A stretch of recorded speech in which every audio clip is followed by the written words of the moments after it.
God bless Haaland. That look on his face, he looked like a man who was going to go out and ransack some northern coastal villages, Viking pillage style. Who said he didn't?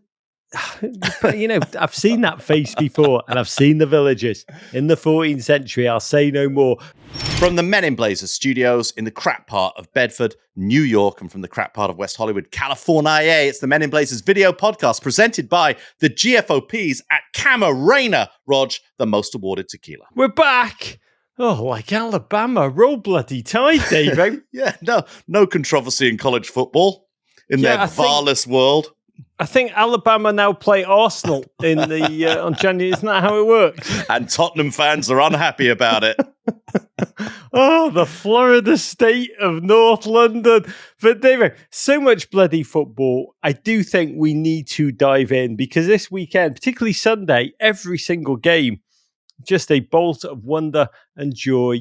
I do want to drop one quick note, which is on one level about me and my family, but it's also a testament to the power of the game that we're all watching, that we're all loving, that we're all connecting to. As you know, my dad is struggling a lot right now, and he was rushed back into hospital on Friday with a pretty grim infection.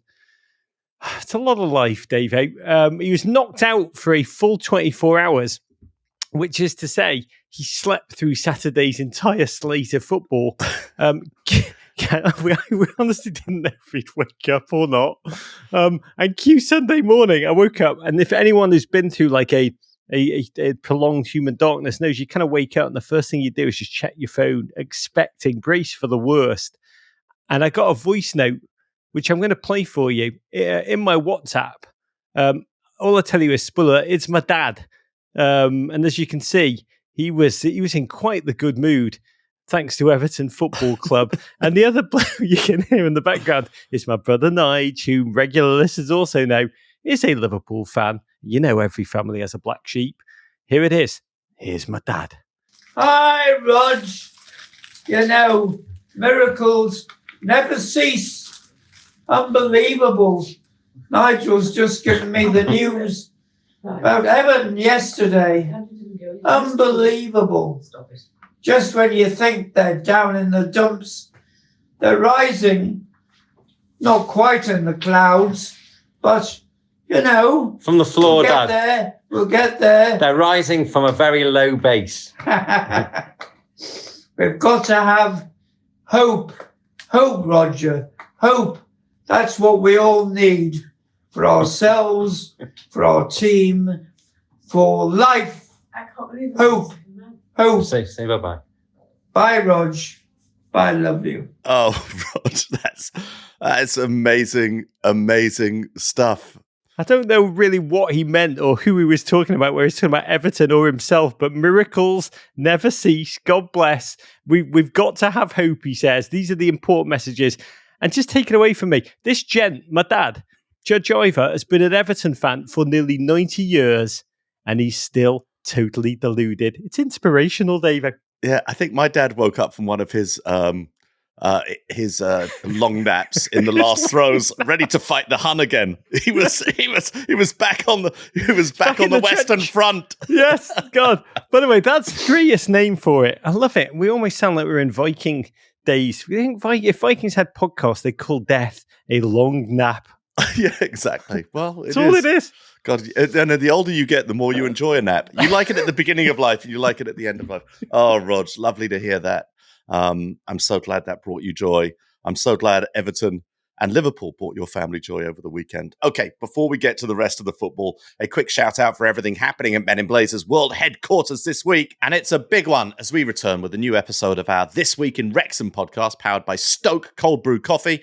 And this is a quite incredible conversation with Ben Tozer. God, I must say, this conversation, I was in a fairly dark place when I started taping, and it lifted me up. And I hope listeners, you will savour every second of this really unique tour. One thing I'll say about this whole project that I'm taking real personal joy from, just the openness with which the players approach these conversations. It is very different than talking with Premier League footballers who, and I understand it completely, they're essentially terrified of saying something, anything, the wrong thing that will end up in the papers, or that will be taken. ripped out of context. But these conversations with the Wrexham gents are so rich, so authentic, so honest, so human. I find them really nourishing.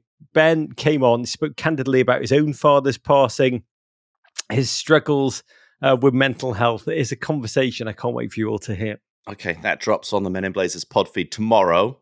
But before that, Rog, can you kick us off with a toast? Oh, Davo, I want to raise my third first Bud Light of the day to PSV Eindhoven.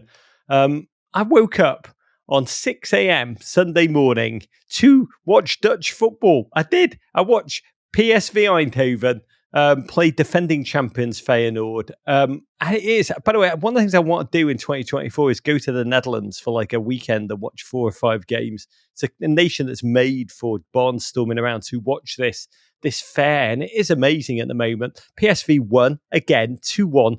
Serginho Dest reveling, and Malik Tillman coming on, changing the energy of the whole game with instant impact. Ricardo Pepi, after his 92nd minute Champions League winning goal exploits on Wednesday, he got a rest. But wow, he is joining us on our PSV USA series next week, and I can't wait to speak to that true American hero.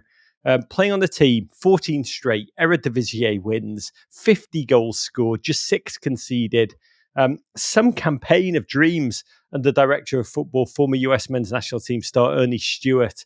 PSV, just the most American thing in the Netherlands since McDonald's arrived, with its McCrocket, which you can get across the Netherlands, bun, sweet mustard, and the croquet, deep-fried breaded snack made of something between cheese and beef. Aren't we all something between cheese and beef in life? I don't know, but I digress. PSV, only team left in Europeans' top 10 leagues with a perfect record, yet to drop a point, through to the Champions League knockout rounds, making the impossible seem, I guess in Dutch, it's the onmogelijk.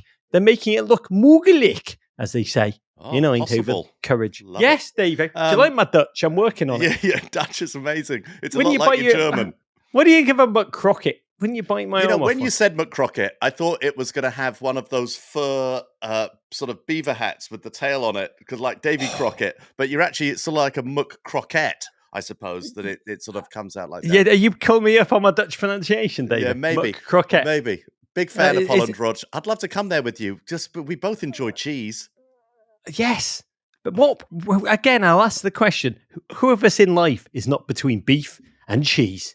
We're all McCrockets in a way, aren't we? It reminds me of that great John Oliver story he told at our live show in New York when his 11th birthday, he got 2 spherical presents, and he was so excited about both of them. And one was an Adidas football, and the other one was an entire ball of Edam. Because he was such a massive fan of Dutch cheese. It's so good. I think about that multiple times a week, that story. It's so good. I think about the John Oliver story that he told us second time he came on, where when he was a child, one of his defining memories is going to the toilet alongside Arsenal iconic striker Alan Smith and being very disappointed as a small child as he looked over that Alan Smith, who was his footballing hero, did not have a penis that was made of gold.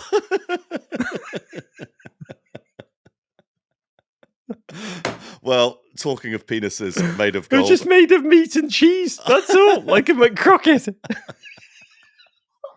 Okay, we should get to the football. And the centrepiece of this weekend's Premier League work of art, Rog. Manchester City 3, Tottenham 3. Pep and Big Ange lock horns in a battle of touchline deities. And the reality was, with either team without a win in a combined 5 games, both needed this. And it was the visitors who hit first via the inimitable Sonny. But then right down the other end, he went and scored an own goal. City took a lead through Mank, JD McCoy, Phil Foden, but Spurs drew level again via Giovanni Lo Celso Hita. In the 81st minute, those calves sculpted from marble attached to Jack Grealish strode down the field and turned in what was surely the winner. But then in the 90th minute, that Swedish ginge, Dejan Kulusevski, big-boyed Nathan Ake and crashed a header past Ederson to split the spoils. And there was more controversy to follow, which we'll get into here shortly. But for now, we'll just say City dropped to third, Spurs stopped their 3-game losing skid, and what a game of football it was, Roger. And so we gathered for the Kyle Walker Memorial Derby. Oh, a game that honestly felt so one-sided going into it that Pep, we forgot he'd actually lost 6 times against Spurs in his Man City career, including 3 of the last 4, most against any opponent. But this was a much depleted Spurs, so we've been told, undermined by injury, to the extent that the starting lineup, that back line, which we knew would be, higher than Woody Harrelson, 4 fullbacks across that line. But my midfield, before the game, everyone was getting in Postecoglou's face saying, are you going to be doing your thing? Buccaneering, highline, suicidal highline. And he said on Friday, he just looked at the camera, he said, if you had to take a punt, what do you reckon I'd say? Just a wild guess. And I love this man in that moment, facing City, a buzzsaw, White Walkers at Winterfell, all those injuries, just a depleted side. But he was true to his word. Started an audacious midfield. Lo Celso, Bissouma, Brian Hill. Davo, this man, audacity, he was going to go for it. He's going to go for it every week, Rog. He's going to go for it against any team he plays. He's going to go for it in North London. He's going to go for it in Manchester. He'd bloody go for it in Barcelona, Rog, at Bayern Munich. He'd go for it against the US men's national team. Go for it against Columbus Crew. Yeah, he'd go for it against anyone in any condition, down to 10 men, down to 9 men, protecting a lead, trying to come back from a lead, like in sort of a nervy extra time during a penalty shootout. We haven't seen what he'd do in that situation. Big Ange likes it. Penalty shootout, he'd still play a high line. Penalty shootout, yeah, of course with a high line. He'd play his goalkeeper like 20 feet ahead of the penalty taker. It would be amazing. I just love him. The message, it's not about football, it's about life. Always be yourself. Be true to yourself in life. It's probably a Bob Ruler's mentality. Just lead with your best punch. And it worked from the off because it was Hale who was involved. Spurs' very first attack, spinning round to find Kulu, who sprung Sonny, charged away from everyone, slotted the ball through Ederson. Just a sucker punch of a goal forged of shock and audacity and joy. Ewoks winning the battle for Endor in that moment. Cue Ange Postecoglou leaping around like some kind of Australian Robin Williams in Dead Poets Society. And at the very same time, it dawned on us, Davo, we were all like, holy crap, what are they doing? Spurs have lost 3 games on the run, and they've scored first in all of them. Hit those who don't know history. What is it, Dave? Finish that sentence for me. Yeah, you can possibly score too early in a game against the champions of the last 3, 4 of the last 5, 5 of the last 6. It just felt like, you don't want to go and do that to Manchester City at that point. But what a goal. What a script. Had that been in the Battle of Endor, Rog, I wouldn't have believed it. Had an Ewok done that, I'd have been like, no, you've gone too far. You've gone too far, Lucasfilm. You can't do that to me. I can believe that the Ewoks can take down some of those big, robot-like dog machines, but I just can't believe that you can run the length of the field, beat a man, and put the ball in the back of the net like Sonny just did. And at the same time, what do we say about the Ewoks? They do love a high line. They do. And that Manchester City highlight, if Snoop Dogg was watching, I like to believe he would have looked at it and be like, man, that is high. And just 2 minutes and 15 seconds later, who was it? Life comes at you fast and agony. Why him? God, why him? Sonny! Crotched the ball home off his Pulisic into his own net. 2 times Sonny had been on the ball in this game. 2 goals, 1 for each side. Agony for the Korean. Dave, as Bill Withers once said, ain't no sunshine when you bomb. That's probably the worst joke I've ever done on the Men in Blazers show, and it's a high bar. Well, if that's where his Pulisics are, if that's where Sonny's crotch is located, respect. But it was quite a finish. Quite a finish. And but shows the thrill of victory, the agony of defeat, 2 minutes and 15 seconds separating. It's almost like he knew he'd scored too early, and so therefore he had to go and do the honours himself. He had to go and right the wrong. Yeah, absolutely. Put the ball what I would have loved if Sonny after that one, after just like crotching it in, had just like walked up to the camera and done the little making a memory of it, a bad memory, but you got to make it. That's life. Sonny's telling us. Yeah, savor every second, the good and the bad. Honestly, City should have gone on to score so many more. So in a way, chances.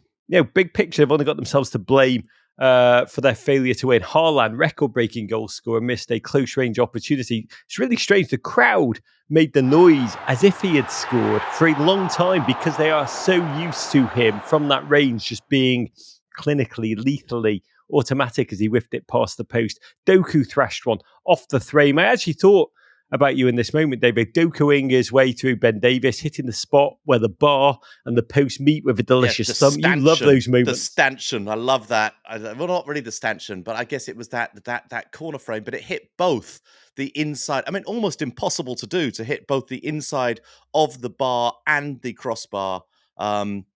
Surely you should get something for that. Half a goal. Yeah, it's like that point on the American map where 5 states all meet in one tiny point. That's the part of the post that he hit. And you could tell, really, what Pep really thought about Ange, what Pep had really thought about the game pre-game. This is the context. This is what we all thought. He talked about Ange Postecoglou. He said what Ange has done in the past. I think he makes football a better place. People like Ange, said many times as a spectator as well as a manager, I enjoy the way they play, the approach they have. And all the Spurs and fans in England can see they've been really good. Which, David, we know Pepe's, don't we? He thought, what did he think? We're going to smash them 7-1. Yes, and that was translated through. The players, City, first half, did kind of toy like a big cat toying with their food. Bernardo Silva probing, Foden tormenting, Doku scorching. You could kind of hear Spurs creaking. You could see the fatigue. You could feel that lactic acid build up vicariously. I was stretching my leg. I was shattered watching. And you would at the same time held the frank insanity. We need to point this out of Ange's big game plan. His team had to be absolutely perfect. City only had to hope Spurs would make a mistake once, and that once came 32nd minute. Just an intricate goal of players forged in the rondo. City so able to manipulate the ball, fast passing, finding increasing returns of space. As intricate this goal as the college football playoff committee's decision-making process. Haaland to Doku to Alvarez, spinning, passing to Foden, erupting into space. Too many weapons, Davo. Too many threats. Too much to cover. Yeah, and as Foden took the ball in so much space, just yards in front of the goal, you think, who has ever had that much space at the end of a passing play in front of Neil goal? Maupay. Neil Maupay is the answer. Well, that's true. Your man. We'll get to him later. But it was a training ground exercise. It literally looked like a training ground exercise. It was so good. And you're right. It felt that City could have scored that same goal or other variations of their oeuvre 5 or 6 times during that half, and yet they didn't. And that is something true about the team. That's not just bad luck. That is something true about this team. God bless. We do need to note Phil Foden, 4 goals his last 5 at home, doing the very thing that haters say he doesn't do, which is score goals for Manchester City. But you're right. Spurs lucky to be vaguely within touching distance at the kickoff of that second half. Ange making a gesture towards pragmatism, perhaps injecting the muscle and girth of Højbjerg, as I think you call it in old school football, a stiffener. You put him in as a stiffener to replace a fairly lightweight heel. Ange later praised, quote, the conviction that Højbjerg brought to Spurs play as they continue to try and play out the back courageously. City salivating with their press. Honestly, it was like watching Pavlov's doggies in cleats. Credit Tottenham, though. So many teams. I want to say this. This game ended as a draw, but so many teams would have folded, would have curled up in the rain into a ball and just awaited their punishment. Postecoglou's team, though, optimistic, endeavour-filled, all qualities that have fallen out of fashion in our chaotic world. Ange Ball, J-Dub's texting me this, is a hell of a drug. It's almost a religion for Spurs fans that I know at this point. And City snapped into second half that strange hibernation mode that they do. 69th minute, Spurs came to life. Like Peter Frampton, Lo Celso.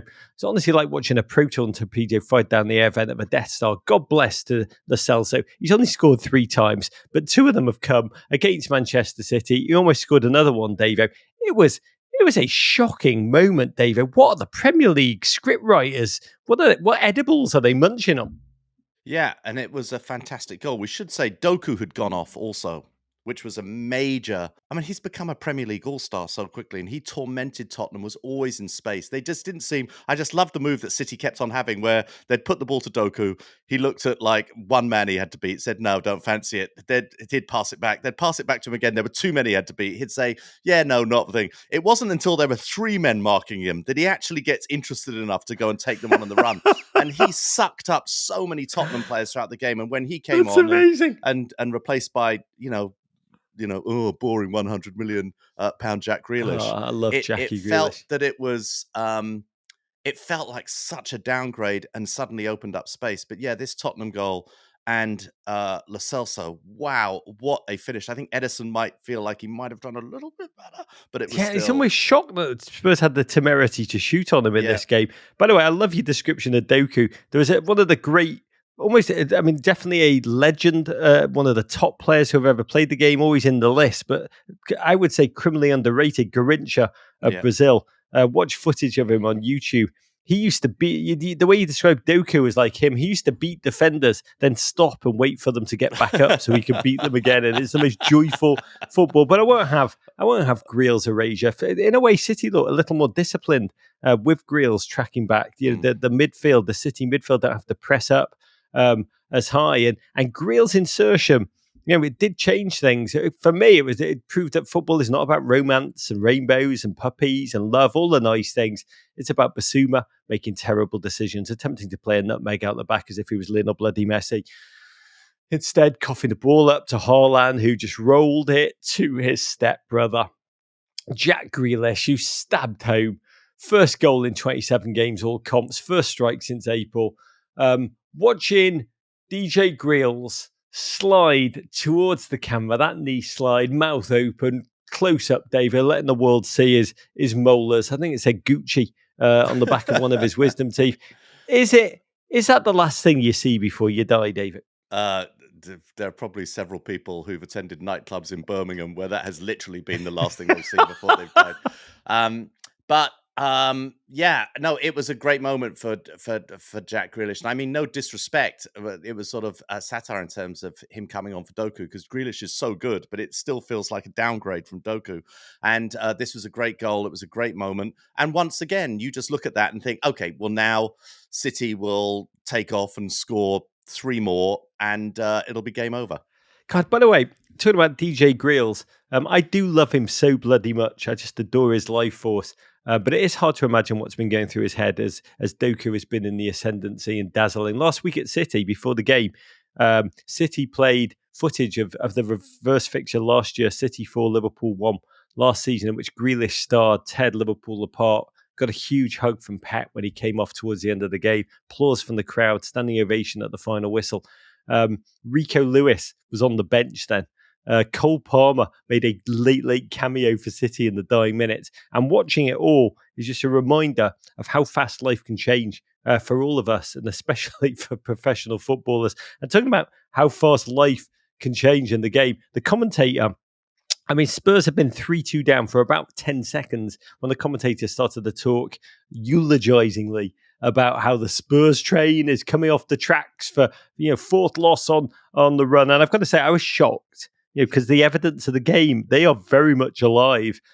Also, just like, why is no one talking about the injuries with Spurs? It was just like everyone. There's an Englishness, like we almost wanted that 10-game winning run to end in a complete and utter tailspin.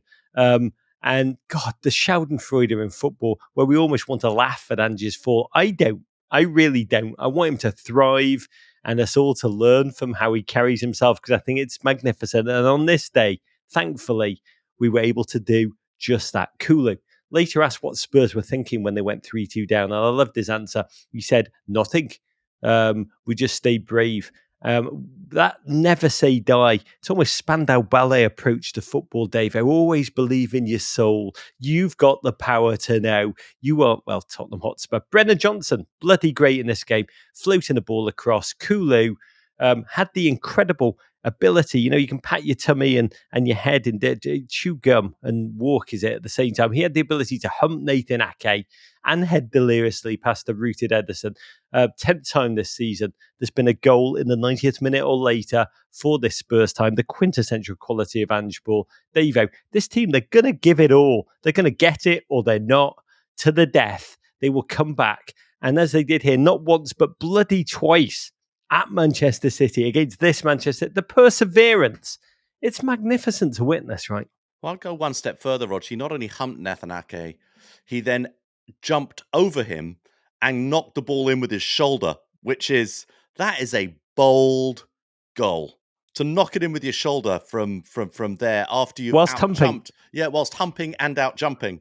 That's kangaroo football. By the way, that's what Big Ange's really brought to Tottenham. If you're listening, try and do that 1-2 motion while you're listening, and you'll know how hard it is. Try and move your shoulder, shoulder in and out, while doing a little crotch forward and backwards for the dry hump effect. That's athletic superlativeness, right, it's David?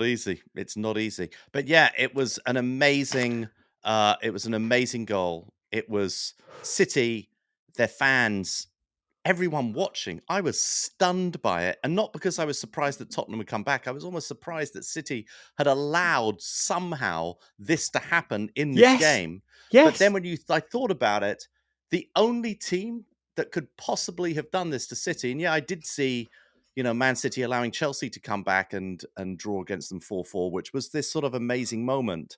But you can't imagine any team doing it on this day against this City other than Big Ange's Tottenham. It was phenomenal. Liverpool Football Club and their fans will be shouting at you after saying that they are old enough to remember last week when Trent did his shushing. But this game felt different. It was different because City was so dominant for so long. That's the reason it's different. That was a scrap with Liverpool. I don't think it was the same game. This game, you're right though. I mean, I think the injuries, the narrative going into it, the tailspin. This was all I love about football. Never stop believing. There's always hope. Not you, Everton fans. Spurs delirious. Arsenal fans probably even more so. Digging out Arsenal fans their photos of Kulu as a kid visiting the Emirates as a fan.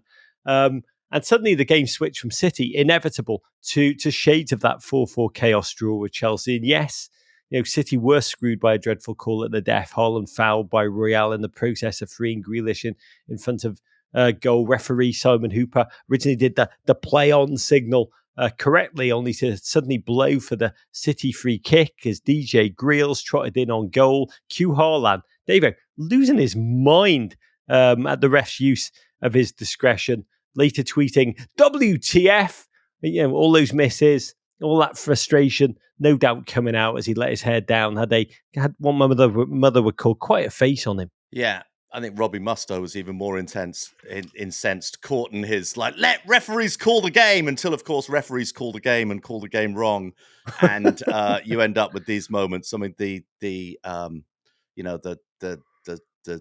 sort of bipolar stream and steam that everybody's worked themselves into about VAR and what referees should do. This was referee, I think, even confusing himself in this moment. He waved play on, Rog, and then put the whistle to his mouth and blew it. And it was tough to figure out exactly what happened and why. I'm not saying that Grealish would have automatically put that ball in for the winner, but it felt like something of a crime. And so conspiracy theorists have an absolute field day. But, God bless Haaland, that look on his face. He looked like a man who was going to go out and ransack some northern coastal villages, Viking pillage style. Who said he didn't? But, I've seen that face before, and I've seen the villages in the 14th century. I'll say no more. But it's undeniable, Davo. City, whatever you feel about that call, they are undeniably vulnerable. 16 goals conceded in the last 14 games, the worst run in Guardiola's time there. He's going to be working maniacally late night in the lab. 6 points dropped over the course of the last 3 games. And for the second straight match, Pep ended the match beefing with an opposing player. Nunez last week, Lo Celso this. And I once interviewed Vincent Kompany when he was at Manchester City, And he talked about how, within that locker room, they know City's greatest opponent is complacency. And after going back to back to back, is that what we're seeing, Dave? Or is it just something that the return of John Stones is all they need to just simply rip off that custom 15-game win streak right after Christmas? Yeah, and KDB, I think, in the new year as well. So, yeah, it's a strange kind of vulnerability. They've won 3 Premier League titles in a row. They've won 4 out of the last 5. They've won 5 out of the last 6 with the same manager. And I still wouldn't bet against them winning a 4th in a row, 6 out of the last 7 this season.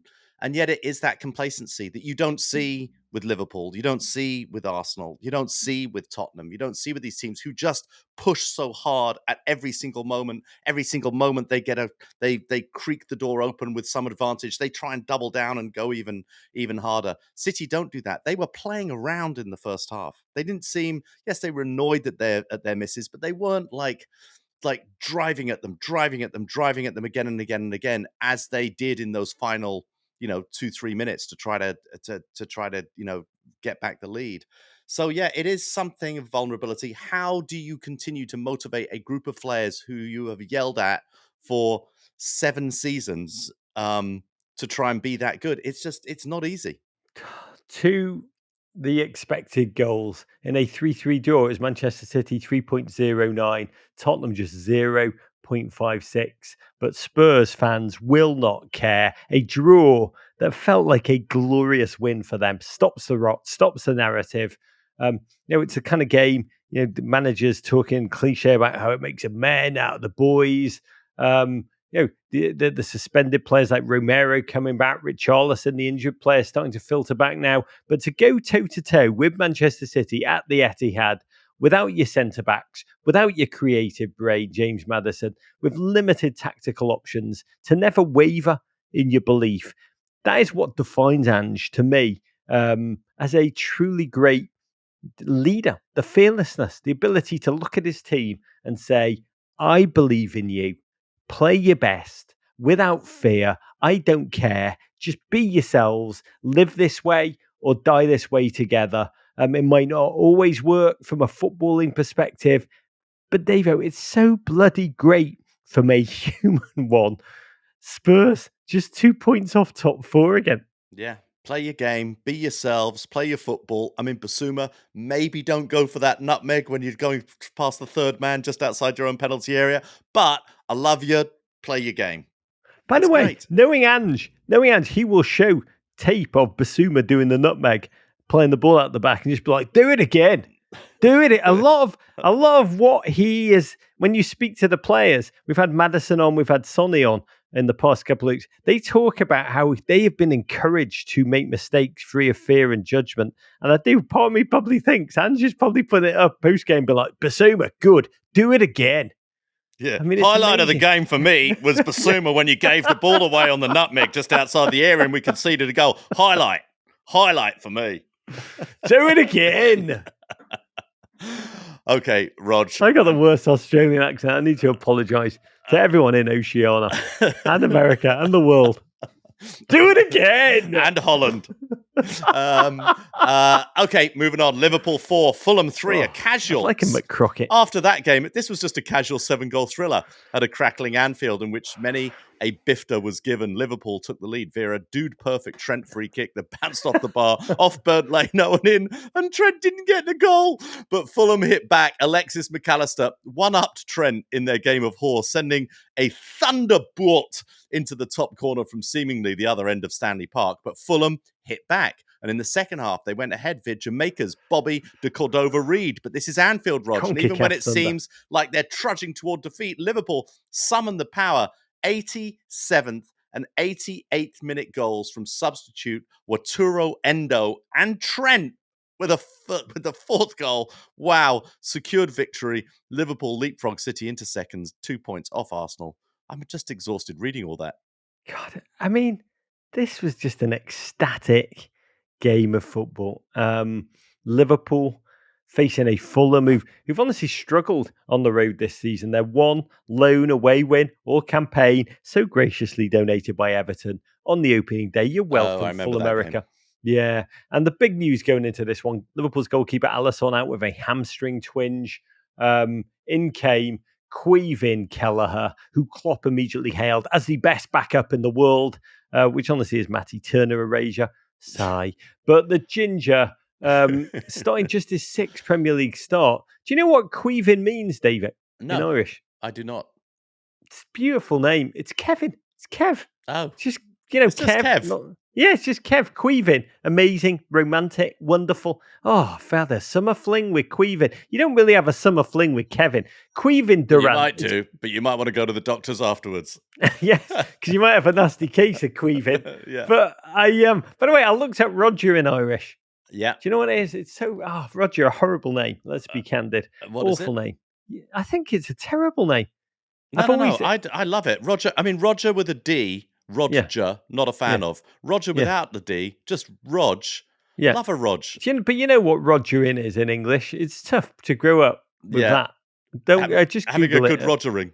Yes, having a good Rogering. It was like, oh, Sir Lord Fontainebleau rogered his butler. You didn't really. That was a tough one. Yeah. If I was Irish, I'd be Rory. Oh. Which I'd be different humour. I'd be so romantic. If I was Rory. Ruori. Rory. That's a good name. Oh, it's a beautiful name. Do you know what Davo is in Irish? Davo. Michael or Davo? Just Davo. I think Michael's pretty much Michael. Yeah.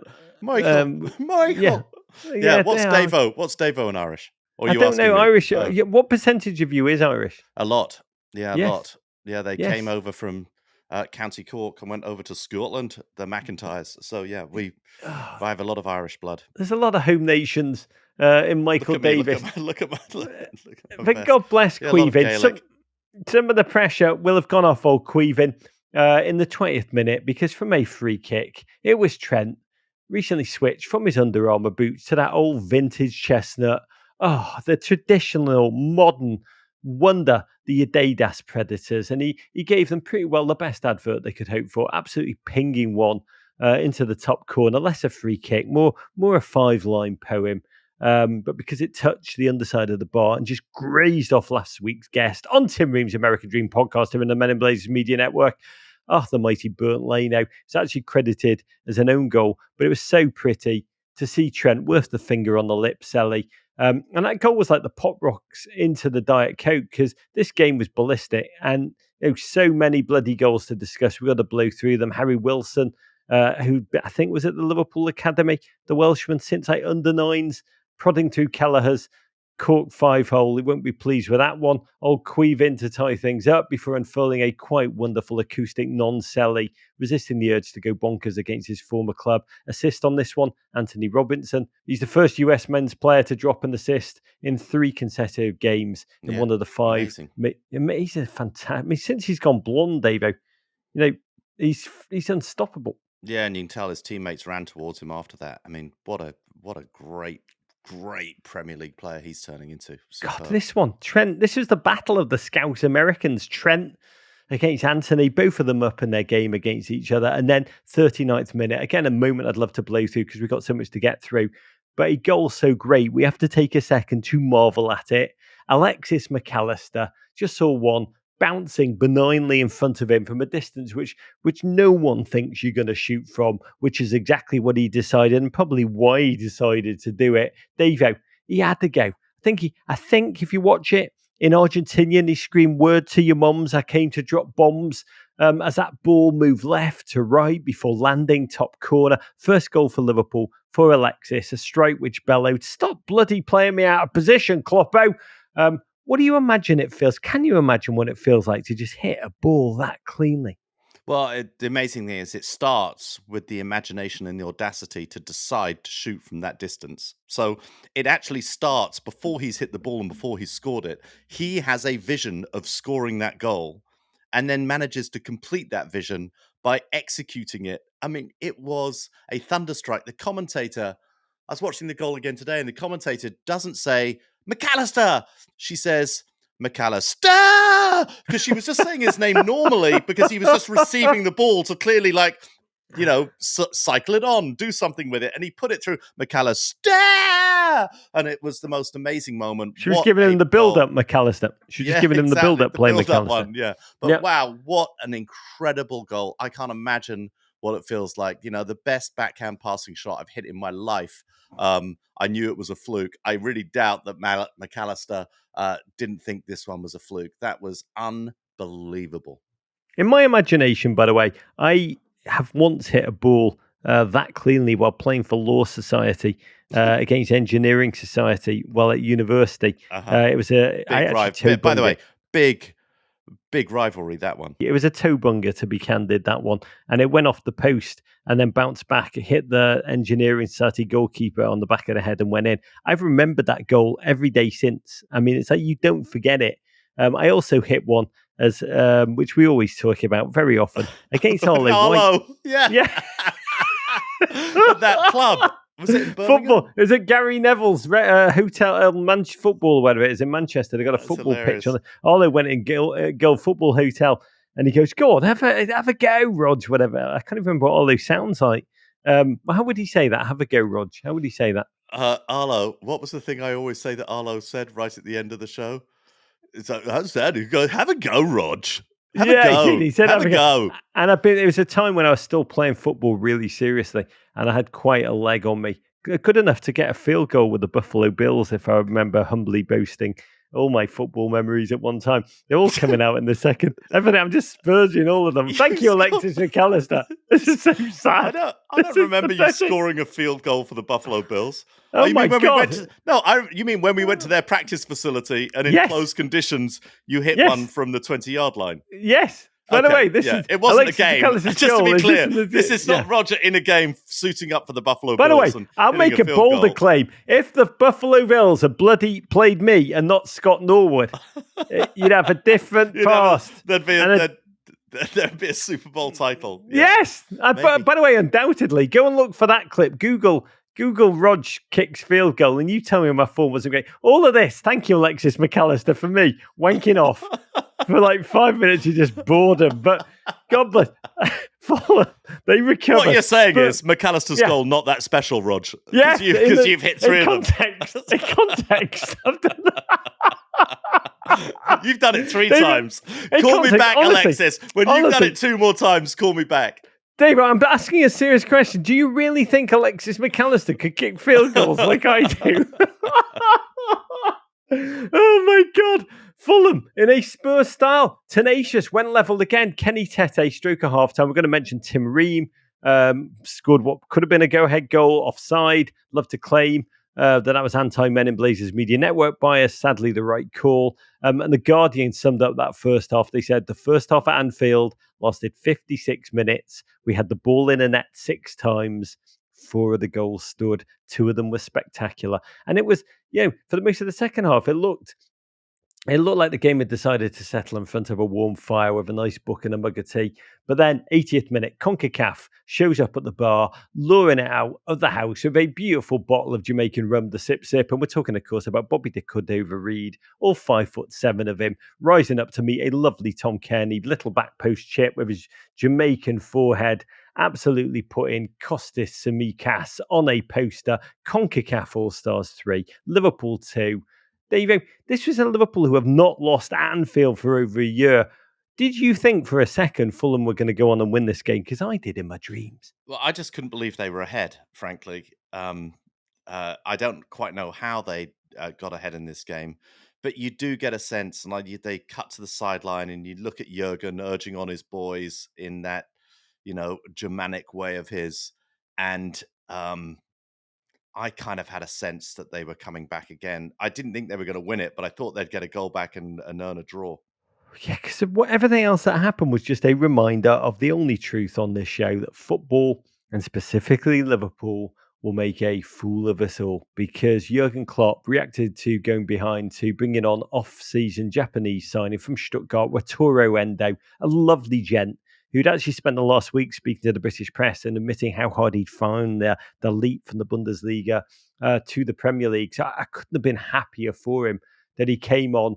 And really, I think after 4 minutes, was it? He just took a perfectly weighted layoff, from Mo Salah, curled one past Leno into the top corner, 3-3, delirious. The fans in Liverpool, they love him, Endo, and it was wonderful to watch. Game on from there.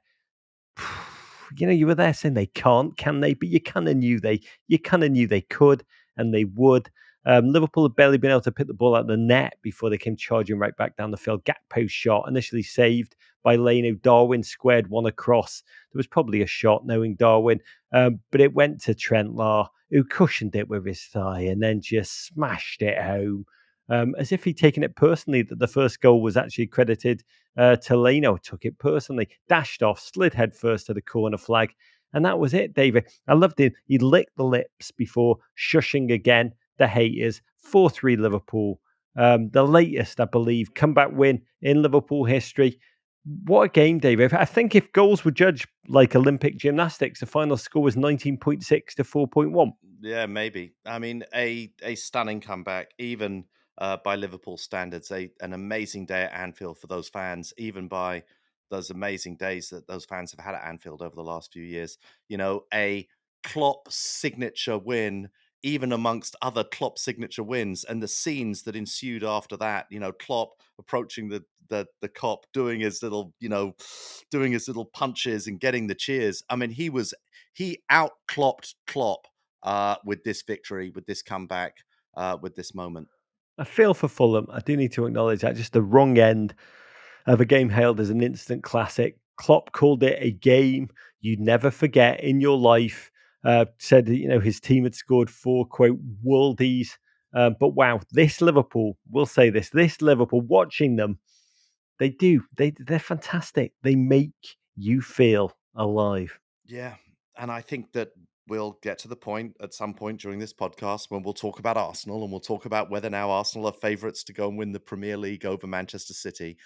And we would be very wrong to count out Liverpool and this energy. They have something that runs through their veins, that runs in the communion between their fans and their players and their manager, which is just very, very different. And talking of, now to the team atop the Premier League table, 14 38ths, that reduces to 7 ninths of the way through the season. We're talking Arsenal Football Club. They beat Wolves 2-1 at the Emirates. Sumptuous goals from Bukayo Saka with his right foot, and the big O, Martin Odegaard. They gave Arsenal a 2-0 lead just 13 minutes into the game. The game then took a bit of a nap until the 86th minute when Wolves' Mateus hit the Cunha out of one to make for a nervier than needed ending. But when all is said and done, Arsenal remain top. God bless them. They swaggered in with a chance to extend their lead at the top of the table. David Raya back, Arteta playing Trossard and Odegaard in midfield. All the yards, Davo, along with proper hards, Declan Rice. The Gunners, they opened, determined to fast start, pin Wolves back from the off. And I don't think the Old Gold got out of their own half in the first 30 minutes. We've seen actually Arsenal struggle to break down low blocks this season. I mean, last weekend, when Brentford were defanged only by a late Kai Havertz moment of glory. This one, though, you saw exactly what they've been working on in training this week, because just 6 minutes in, swinging the ball quickly, side to side, Trossard breaking lines, give and goes, fleet of foot, telepathy, ideas of football that just tied their opponents in knots. First, Saka took on a double team with relish, combining with Jesus and Tomiyasu via, I'm pretty sure I've watched this 1,000 times now, I think it was a hole in space and time, to crop right up in front of Sarr, slap home. David, this goal, it was ripped straight from like vintage Santi Cazorla, Jack Wilshere era Arsenal, and it was so bloody joyful. Yeah, I mean, is there anything that this young man can't do? Just loves coming in from the right. Just loves doing it. Does it with his left foot, does it with his right foot. So many threats. He can find a player. He can finish it himself. He can beat people on the dribble. He can do a 1-2. He plays with the enthusiasm of an Ewok as well, Rog. He's never beaten. Push. But this is still a Bukayo Saka goal that we haven't seen before. Wonderful stuff. That New Balance commercial, you know how there's always one commercial that plays too many times on a Saturday morning? Yeah. That New Balance commercial is it. But it's the one commercial I cannot get enough of. You watch that commercial, him and Raz in that technical, and New Balance too, which I adore. Just life feels better. Saka, 18 goal involvements in 19 games for Arsenal this season.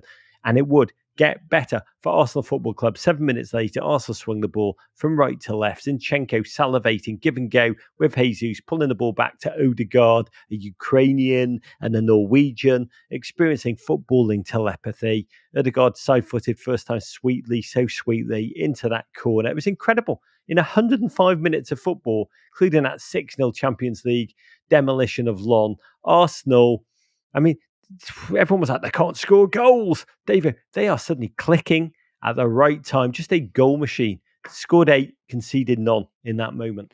And that was the Norwegian goal that fellow Norwegian Erling Haaland couldn't score up at Man City. It was almost exactly the same thing as that first half miss. But Odegaard put it into the net, 2-0 up. I mean, early goals, both done within the first half of the first half. And, no pressure on them. Then they can sort of enjoy the rest of the game. Yeah, there was a moment where Jose Sarr, the Wolves goalkeeper, just took himself out of the game so quickly. It was like, he said he had a back spasm. It's like that. It was like that, the dude in a First World War movie in the trench who shoots himself in the foot so he can go home the day before his squad's got to go over the top. Because Arsenal were just like, it felt like Coronation vibes for a moment, pressure off. Seeing Arsenal do Arsenal things. And they were beautiful. Declan Rice just making the right decision over and over and over and over. And Martinelli clearly been watching Brazil 1970 YouTube highlights because he was just doing bits. But Arsenal, comfortable, almost too comfortable. Manchester City style, they shut down in that second half. Chances created, chances missed. Couldn't shake off the sense that they still need a clinical goal scorer. When you speak to Arsenal fans, that's still their obsession. And Wolves, they are exhibit A for what is dead may never die. Gary O'Neill, fantastic job he's doing with this side. They did Spurs with that late smash and grab, and here they struck in the 86th minute. Cunha punishing a Zinchenko switch off. The Zinni giveth and the Chenko taketh away. October all started to get a little nervy. Final whistle blew, and Arsenal fans were like, never in doubt. And I'm so bloody happy for them. They spent 248 days atop the table last season. We knew how that ended. This year, they've spent their first week there safely, 2 points clear, 4th win in a row in all competitions. Dave, I felt such happiness for every Arsenal fan I know. Yeah, were my Arsenal fans a little bit less annoying, I'd feel more happiness for them. But I do respect this team and I respect what they're doing. And they are stronger. They are stronger than they were last season. And that's not really because of, I'm not saying that that's the Kai Havertz effect. It's not because of the addition of players. It's just because they've been here before now. Now they look at themselves atop of the league as we head into the, Christmas period. And they've been here before. They know what it's like. And the effort that they continue to make, how hard they worked from the opening whistle to win this game and get 3 points. They don't take any of this for granted. They really don't take it for granted, and their manager will never let them off the hook. And they're gonna be a different sort of competition for Manchester City this season. Talking about managers who will not let their team off the hook. Yes, Chelsea 3, Brighton 2. Mauricio Pochettino's mob host Brighton in what Todd Burley viewed mainly as a recruiting trip. And despite the official visit, it was the hosts who took a 2-0 lead via Enzo Fernandez and Levi Colwell's first ever Chelsea goals. But the script flipped right before halftime with Enzo's fellow RG Buonanotte curling one home and Conor Gallagher getting his second yellow to reduce Chelsea to 10 men. Chelsea skippers, what is it about them? Enzo made it 3-1 with a second half penalty, but a João Pedro goal at the death and some last minute penalty dramas mean Chelsea are lucky to get out of this one alive. They move into 10th with Brighton in 8th place. Yeah, it's a very weird feeling ahead of this one. After the Newcastle disaster, Pochettino had lambasted his squad, questioning their temperament, their values, their approach to the game. This could have been a nightmare. Their values going up against, from an optic perspective and a footballing one, Brighton. Just so many wheels within wheels in this one. Caicedo going up against his former team and their booing fans. Billy Gilmore going against Chelsea. Wheels within wheels. And it started, though, so well. Chelsea initially scored 70 minutes. Just 2 very, very similar goals, set pieces. Clearly off the training ground. Badiashile channeling his inner Garnacho for the first, going all overhead kick to set up Enzo for his first Premier League goal. for the $132 million man. A 31st appearance, I think, his 43rd shot. Before that, he'd attempted more shots than any player without a goal in the Premier League this season, no longer. And 4 minutes later, it would get worse for Brighton. Same set piece routine, deep corner to the far post, nodded back to Levi Colwill, who bodied two men to head it just over the line. His first goal, as you say, for Chelsea. Davo, what did you feel when Colwill charged away deliriously, but then remembered, hang on, I played at loan at Brighton last year and I actually wanted them to buy me, and so flipped the switch from ecstasy to respectful non-selly against his old club, bless him. It was an amazing range of emotions he went through after the header, because first reaction was that he hadn't finished it and it had been cleared off the line. So he went from agony of like, oh no, I missed an open goal, to suddenly realizing that the referee had checked the watch and realized it was a goal, to then having that moment of, oh, relief, to celebrate. And oh no, I mustn't celebrate because this is the team that I played for and, by all accounts wanted to stay out before Chelsea brought me home and guaranteed me a starting spot. So, yeah, he went through a lot for a goal that put Chelsea up 2-0. And I know that critics will say, oh, it's just set-piece goals, Chelsea, boring Chelsea. But number one, we've been so bad from corners for so long. It's a relief to see us finally actually have some corner routines. And some of the attacking play that led to those two corners was sparkling, was really, really good. They didn't do it all the time, but when they flickered pretty nicely in the opening. Yeah, with confidence at times. Mudryk in particular, different player, runs without a trail of question mark and self-doubt now. But God bless, Chelsea felt comfortable, almost too comfortable. Almost gave up on controlling possession, switched off at the back. 18-year-old Buonanotte, another Brighton scouting gem. Jen looks like Billy Gilmour's Argentinian stunt double, cut inside, uses momentum to lash home from the corner with an arc. And then immolation for Chelsea, a red card for Conor Gallagher, 2 headless bookings within 30 minutes. Second, going overly aggressive on a child he knows well, sliding into the tween, known as Billy Gilmour. Brighton fans bid Conor farewell by singing, "Cheerio, you Crystal Palace scum." God, seagulls have memories like elephants, I realised in that moment. 31st sending off of the Premier League season, as many as the whole of the last campaign. But David, for the second week on the run, Chelsea, who have the worst disciplinary record in the league, mostly for really silly yellow cards, has to be said, have had the captain sent off. Reece James last week, Connor this. You could have had Caicedo sent off a little later, easily. Yeah, we had our manager sent off last week or the week before last. Like, everybody's getting sent off. This Serginho? Your level of discipline is at Serginho Dest levels. How do you understand it? Yeah, this was terrible. I mean, just to address the Gallagher thing, it was a needless first yellow card that he committed in the opposing half at the point that there's no threat, lunging in with 2 feet into the back of the Brighton player. Terrible challenge to get a first yellow card when your job as a midfielder is to harass the opponents. But you get a yellow card, it takes it away from you. And then got a little bit careful, and that's what caused, because he's got the yellow card, that's sort of what caused the move that led to Buonanotte scoring that goal. But then forgets to be careful now that he's angry that he hasn't gone in hard to go. I mean, he's sort of out of control most of the time and goes in angry against Billy Gilmour. And that, I know some Chelsea fans were upset that was a yellow card, a second yellow. That's a stone cold second yellow card. You're going to get it given that every single time against you. And his protestations of innocence are almost and disbelief are the thing that bothered me most about that. You're the captain of your side. It's a crucial moment of the game. And to give that up is just inexcusable. This is a Chelsea team. We can talk more about it at the end. But the most worrying thing is it's not that they're young. It's not that they spent all this money on them. Those aren't the worrying things. It's their overall character.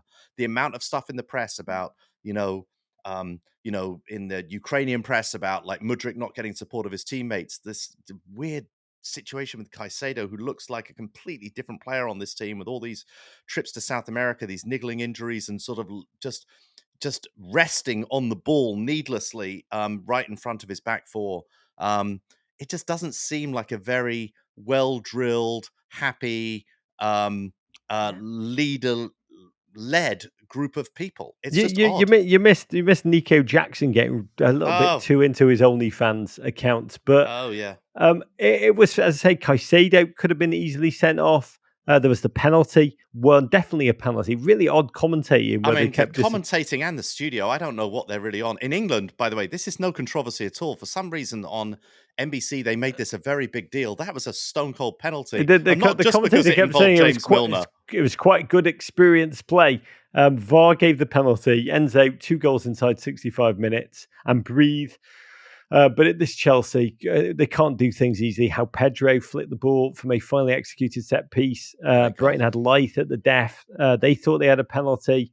VAR checked. By the way, we've got to credit VAR when it does something rightly. Levi Colwill actually cleared it with his face. Dude wishes it was his hand.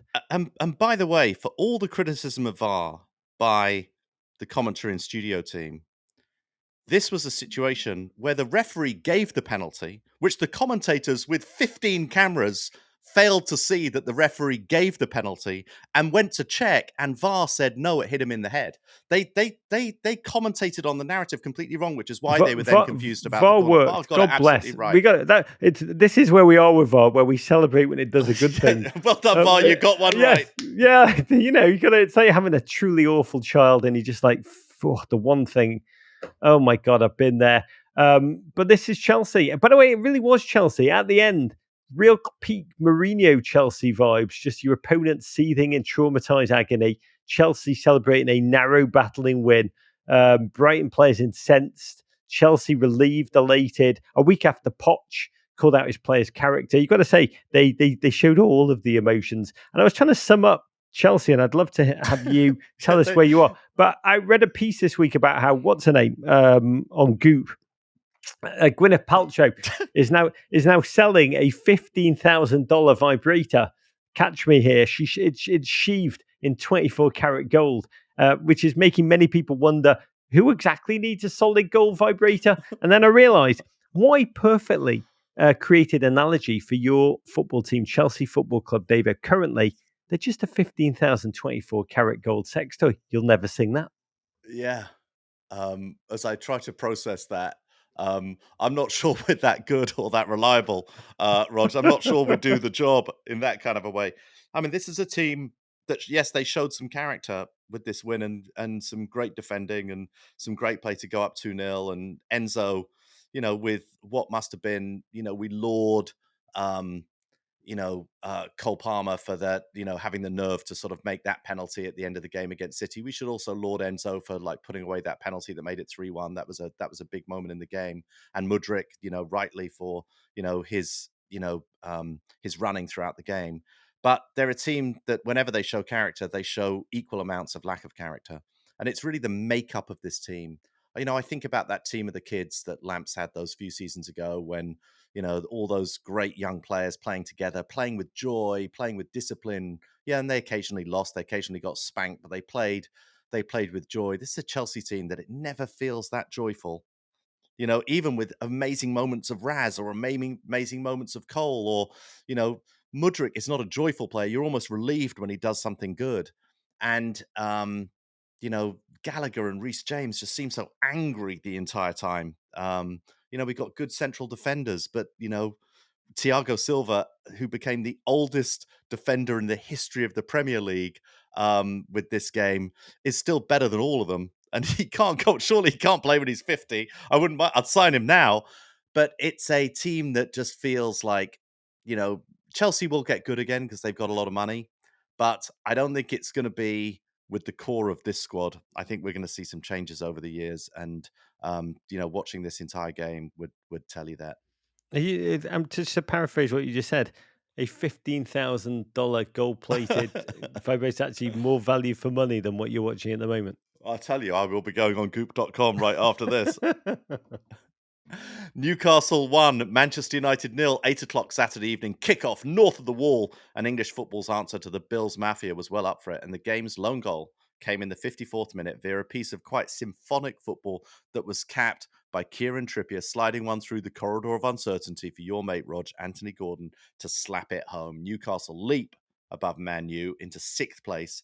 And even at 7th, one has to feel that the table position belies the general mood around this United team. Yeah, this game, Northeast versus Northwest, in a battle to be the one true United. Two teams who left the Champions League with draws that felt like losses for very different reasons. Um, Newcastle, God bless them, that 11-man injury list, which they've overcome with heart and spirit. A clash of homegrown tween sensation, 17-year-old Lewis Miley versus 18-year-old Kobe Mainu. A battle shaded by Miley by virtue of the fact that he was actually playing by midfield, playing alongside midfielders who, actually gave a crap, like the excellent Guy Maresh, who just surging with confidence and joy, and the physicality that United just could not live with. Work rate too. Trippier arced a stunning rainbow of a free kick off the Manchester bar thunderously as Onana was rooted. We were so very soon into how have Newcastle not scored territory. Large part of the reason was Harry Maguire, who was immense, kept getting his body into the right places to make sure his huge cranium was just a force field. And apart from him and Shaw, Davo, it was honestly hard to find United players who looked like they cared in this game. There was a remarkable moment. I think it was Shaw who picked up the ball deep in his own half and just charged through, just lackadaisical, half-hearted attempts of Martial and the listless Rashford to press, which set up a Newcastle attack which should have opened the scoring. Ten Hag on the sideline screaming at Martial, who just turned around to his own manager, arms out in response, screamed back at the Dutchman. Just a sight which I think symbolises all you want to know about the frustration and the lack of planning, the lack of ideas, the lack of responsibility that's infected this United playing culture. Yeah, not caring would be easier to fix, Rog, because it feels like you might be able to get those players to care, especially if financially it's going to affect them. What it felt like to me is Man United didn't think they were as good as Newcastle, and they felt like they could not in that moment when it got difficult, when it got hard in this game, they felt like they couldn't compete. You know, St James's Park is a very difficult place to go and play football, especially when Newcastle, at even normal times, with their fans behind them, with that, just the size of that field, like all the things that go on. But when Newcastle are playing like this, which they have been playing a lot like this season and last season, they just outmatched them. Man United just weren't good enough. And instead of standing up at that moment and trying to compete hard, they did look like they gave up. Like they just thought it's better if we It's don't true. try. It's totally true. That is the testament to where United are. They did not expect to win. They hoped they could draw. They were as flat as Ten Hag's hat. Don't know what you thought about that. His little flat cap, Davey. Yeah, well, I thought it was like a throwback moment. It felt like a manager would have worn that not during the game but pre-game several seasons ago. Yeah, GFOP at Arvag Goricic texted us, tweeted us to say the Ten Hag transformation into Coach Beard is now complete. Newcastle's goal came flank to flank action. Trippier sliding the ball across the box. Aaron Wan-Bissaka switching off, losing that ginger bastard. Anthony Gordon. His last three Premier League goals against Arsenal, Chelsea, Manchester United. He has become my nightmare. Newcastle's big game player. Fantastic. Reeled away, kissed his badge, suggesting he was thinking about Thursday night in Everton and exactly how medieval he's going to get on Ashley Young's ass. To paraphrase Marcelius Wallace, Newcastle, three consecutive games against United, won for the first time in 101 years. One worry of the day, goalkeeper Nick Pope apparently dislocating his shoulder, could be out for up to 4 months. That injury list grows longer. But bloody hell, they battered United 1-0. Newcastle 3.68 XG to United 0.3. This was as dominant a single goal win as you can see. United, meek, terrible. Newcastle will wish that they'd scored more goals. That's one knock on them. But David, this statistic, Eric Ten Hag still to oversee a Premier League win on the road against a club in the top 9. His United have lost 10 and drawn 1. It's an astonishing indictment, right? yeah, and it still is so tough to figure out. Last week we were lauding the overhead kicks and the sort of like goal celebrations and that atmosphere at um at the Theatre of Dreams, and then just it's like yin and yang. It's like darkness and light, and like how different this weekend was, and yet you still look through that Man United, you know, team, You look through that substitute bench, you just cannot believe how many great players they have and how good we've seen all of them be at various times. And yet, as you said, just 2 players really showed up in this game for them. It just something extraordinary is going on. I think the agony for United fans is looking at Ange coming into Spurs, instantly transforming them. Tuchel did the same at Chelsea. Emery at Villa. United have not had an inspiring idea of football since Louis van Gaal left 8 years ago.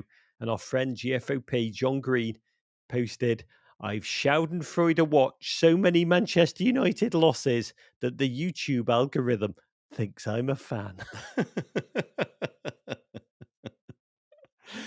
Bournemouth 2, Aston Villa 2, a battle of the Basque Country in the technical areas as Unai Emery's fourth place Villa make the trek from the second city to the south coast to take on Adoni Iraola's Cherries. After trading opening goals in the first 20 minutes, Dom Solanke appeared to have the home side headed for a massive win, but in the 90th minute, the Brummie outfit leaned on the hot hand, Ollie Watkins, who steered a quite brilliant header to split the spoils. This dude just cannot stop scoring, Rog. He's got to make the England squad at some point. Also, stealth, David. I mean, Bournemouth, complete different proposition to the winless mob, who kept talking about how hard the beginning of their season was, the opponent level, and they were right because they are discovering with Marcus Tavernier, Semenyo, Kluivert, Dominic Solanke, they can hurt opponents. Amazing couple of moments in which Solanke took a free kick rocket to the face, then took a kick to the down belows about 2 minutes later, somehow survived, thrived, just his soft feet spinning, firing what seemed like a winner. I can't sing his praises enough, Dave. Every week now, he has now scored or assisted 8 goals in the first 14 Premier League games of the season, double the amount of the next highest Bournemouth teammate. War Cherries, fantastic. But at the death, your man, Ollie Watkins, 89 minutes, 54 seconds, just a remarkable header from downtown, moving towards the ball, angling it away from in the other direction. Stunning finish. When he'd hardly touched the ball to that moment, just switched on, ready, hungry. Villa left elated with a point.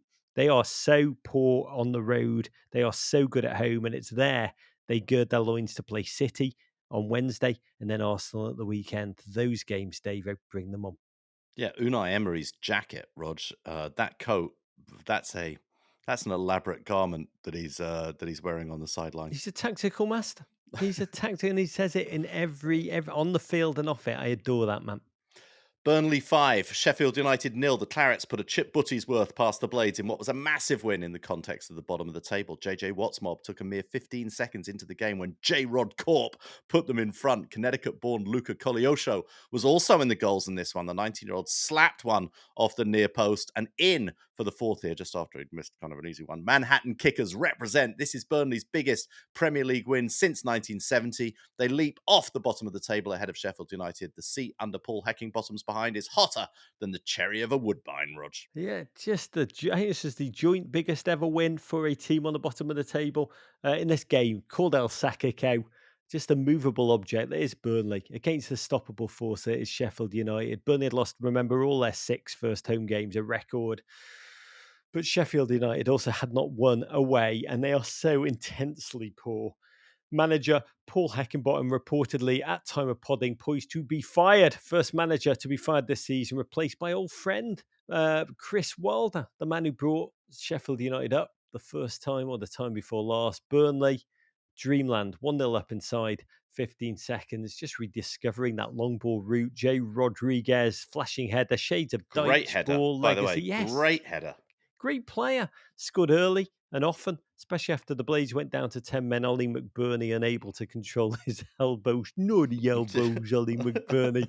Elbows, no, McBurney elbows, bad elbows. Oh, no, I said elbows. I cannot control my elbows. It's not me, sir. My elbows have a mind of their own. 19. By the way, can we just say 19-year-old Norwich, Connecticut, current under 21 Italy talent, eligible for the US men's national team. Oh, he's a good player. Cogliosho, first ever Premier League. What a star he's going to be. Get over there, Triple G. Get that done. Or maybe during on this not. And day. maybe don't go over there, Triple G. Send somebody who he wants to go and play for. That'd be great. No, mate. Burnley Starbucks mugs do not buy themselves. Daniel Story. Like they've got a Can you Starbucks imagine in that? Burnley. There's a Burnley Star. If anyone is Okay, in Burnley, I'm searching. I would love that. I would genuinely love. I'm going to buy that for Triple G for Christmas. But Daniel Story wrote a real smart piece about Burnley, how they've won 2 league matches this season, both for fixtures that they also won last season in the Championship. Does that mean they're good enough for the Premier League, or simply too good for the Championship? A rational question, but let's revel in the emotion. So happy for Burnley, especially my mate JJ Watt. Also hoping, as an Everton fan, Burnley have used all their allotment of goals in one bloody game. I apologise. There are 2 Starbucks in Burnley, Rog. This Get a just picture in. of that mug. If you live in Burnley, send us it. I'll Venmo you some money. Daddy wants. West Ham won, Crystal Palace won. If ever there was a matchup that encapsulated the idea of proper football, East London versus South London, Moyes versus Roy, Bubbles versus Eagles. And it was Mohamed Kudus who started the scoring in the 13th minute, slotting one through Sam Johnston.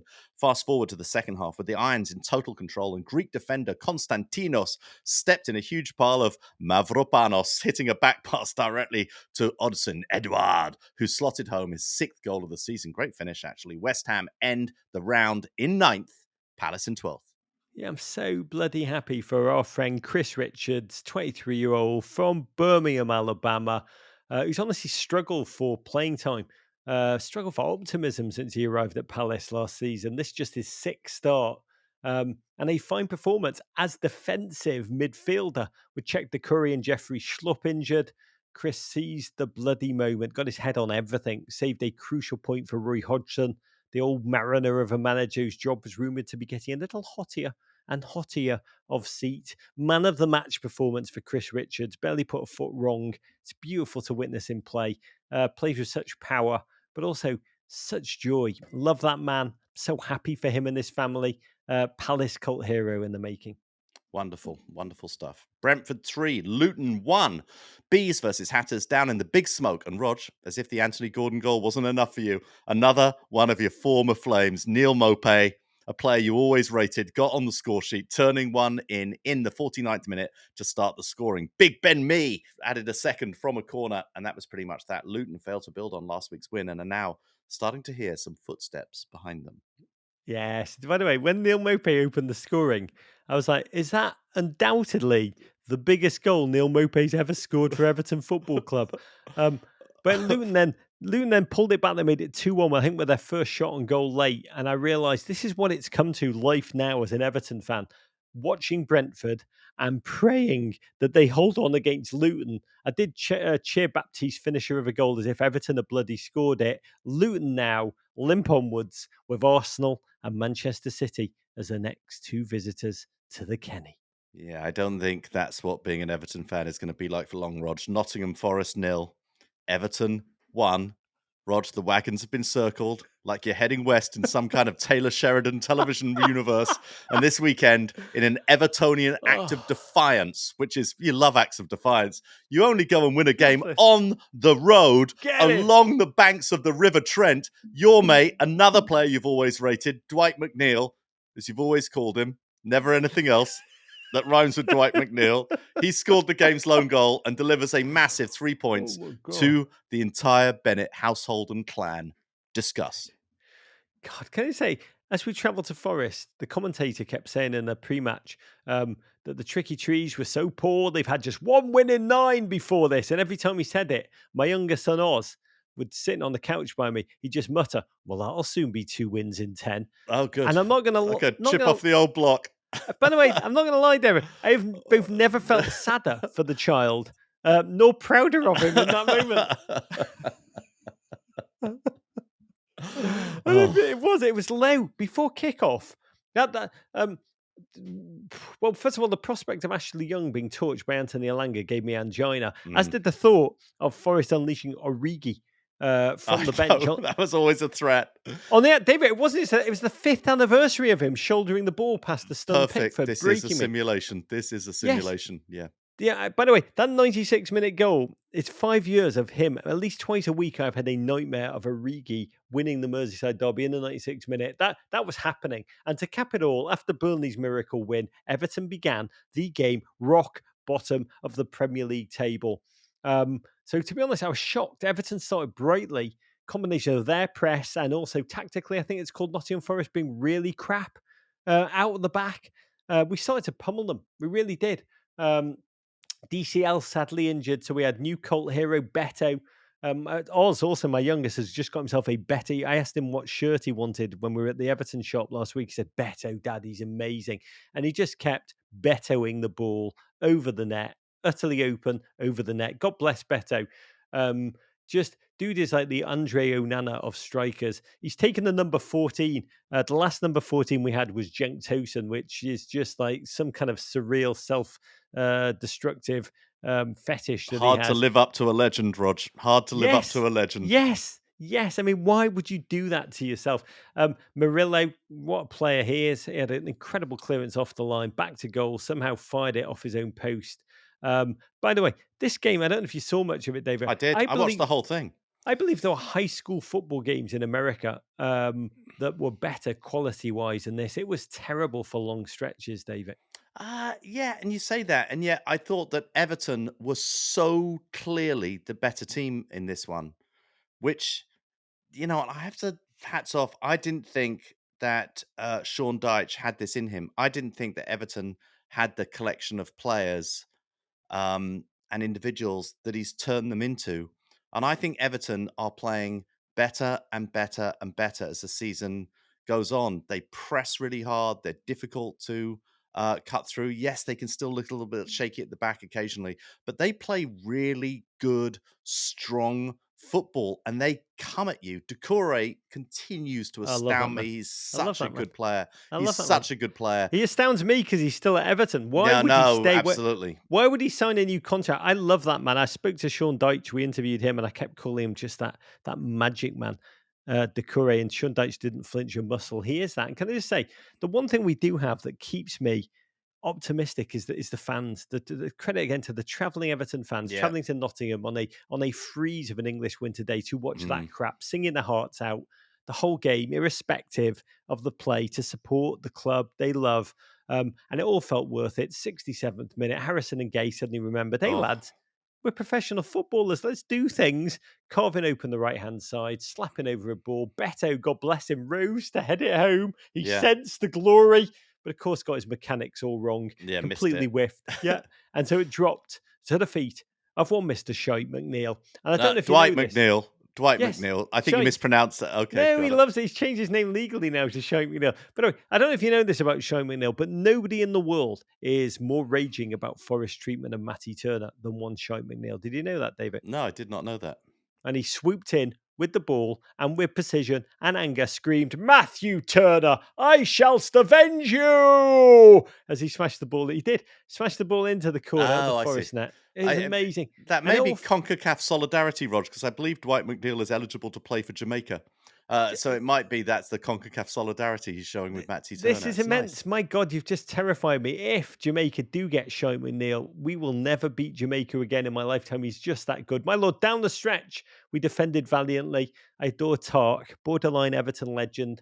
Brantwaite, immense. Garner, oh, so good. Even when Origi came on, a moment which GFOP at Norstica242 captured by saying, surprised Origi was not quoted in a recent New York Times article. Brain study suggests traumatic memories are processed as present experience. And it did feel that bad, but we held on for a win. Probably my favourite of the season. Yes, 777 are being investigated now by the feds in the United States for financial misdemeanors.